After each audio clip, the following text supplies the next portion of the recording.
Oh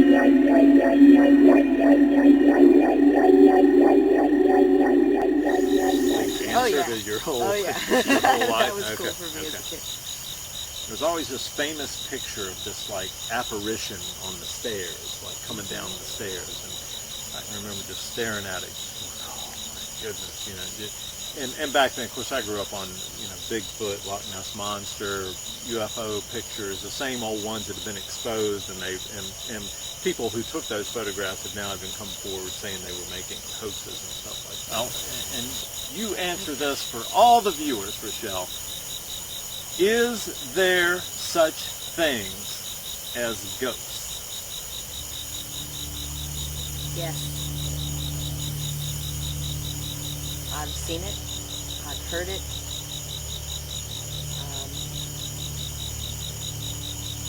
I've seen irrefutable proof.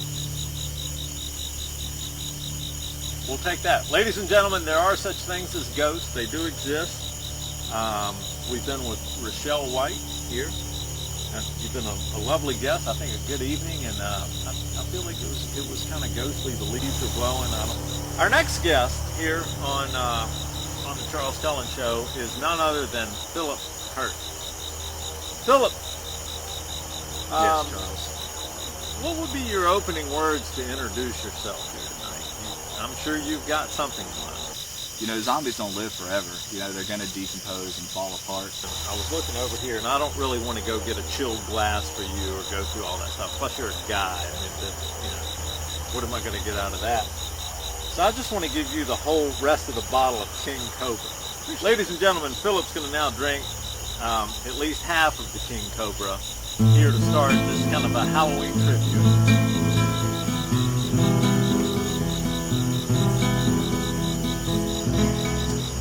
Went to dinner that night. Philip presented me with the Dawn of the Dead T-shirt, which I still have, and I thought I would show it tonight. And Rochelle, if you can get a close up of the shirt.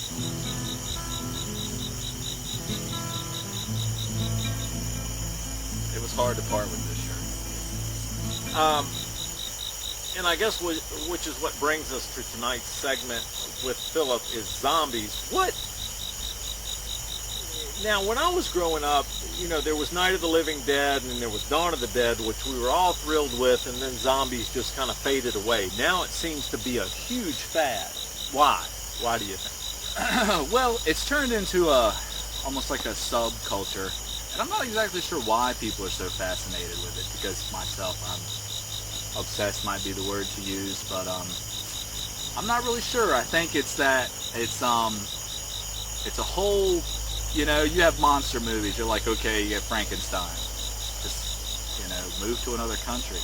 Zombies occupy the entire planet. Like, the outbreak starts, the general populace is infected, it spreads and spreads and spreads, and you can't get away from it. It's pretty terrifying if you think about it. I have another shirt here. This one, I'm sure I have this movie actually on VHS. Get a close-up of that one, Rochelle. Hold it up, okay? There's Lucio Fulci, an Italian filmmaker. Yeah. I found this on a VHS tape in an antique store. I liked it. The guy battling the shark. Yeah, that's the only underwater shark zombie battle. And it's actually featured on a commercial now you see on TV. Out of all the zombie movies, this is what I'm thinking. I'm going with Philip and being the zombie fan you are. Okay, so do you think it'll fade out? You think it's hit its peak? No, definitely not. In the day and age that we live in, where there's war running rampant, and especially there was a huge outbreak of everybody was scared of biological warfare and chemical warfare. The actual, I guess, undead zombies are real fictional, but there's been a new genre of zombie movies coming out that they're referred to as sickos, where they're not in their right state of mind. They're still living, but they're sick, they're contagious, and I think it'll keep going. I think the more people get desperate about the 2012 coming up and all the hysteria about that, possible biological warfare, that it's still a pretty heavy topic right now. Your favorite zombie movie? What is your very My favorite? favorite zombie movie is Peter Jackson's Dead Alive. It was Is that the one with the originally- lawnmower? Yes, it is the one with the lawnmower. When I first met Philip, you know, I was, of course, used to, like I say, Night of the Living Dead, Dawn of the Dead, Day of the Dead, Dead of the Dead. No, I'm just kidding. There's no Dead of the Dead. That would be a good one. Don't steal that idea from me. Dead of the Dead. Soon, from Charles Cullen Productions.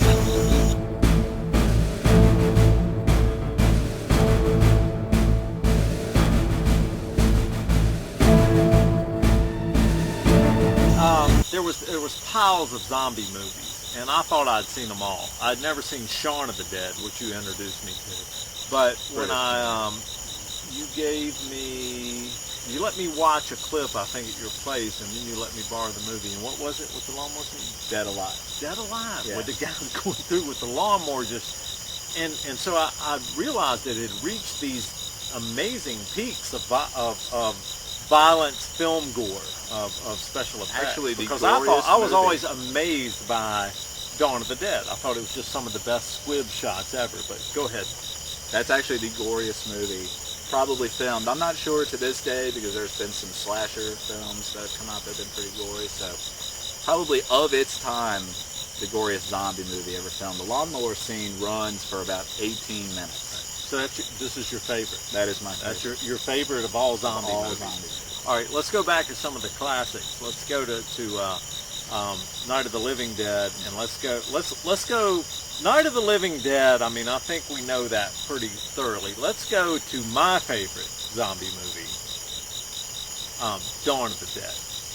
What's your favorite scene in Dawn of the Dead?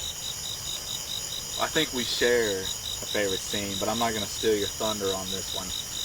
My favorite scene is when they refer to him as Flyboy. He's the guy who flies the helicopter, and he has, I believe her name was Annie, is his girlfriend. They have drama through the whole movie, and he gets bit and he dies. And there's one scene where they've got him in a room and he's covered with a sheet, and they're just sitting there waiting for him to come back. You know he's going to come back. You're just waiting for it. And they drag it out. And finally he sits up and the sheet slides down off of his face. They gotta shoot him. That's your favorite shot Yeah. of all of Dawn of the Dead, when Yeah. they pull the sheet down, the guy's a zombie. Yeah, because Out of all those head explosions, well, yeah. heads get I mean, it's just deeper than that. But then I like. well, Philip became deep all of a sudden. I'm sorry. All right. I didn't know we had Gory. a poet I like on the set. guy who's getting his blood pressure read in the machine, and the zombies come up and tear him away from it because he can't get his arm out of it. And his arm's still strapped into the thing, and blood squirting out of it. And the machine's going Philip, beep beep. Please hold still for test. Beep. Well, something's gone awry here, people, obviously, because I thought Philip was going to come up. I mean, you know how many heads get blown apart in Dawn of the Dead?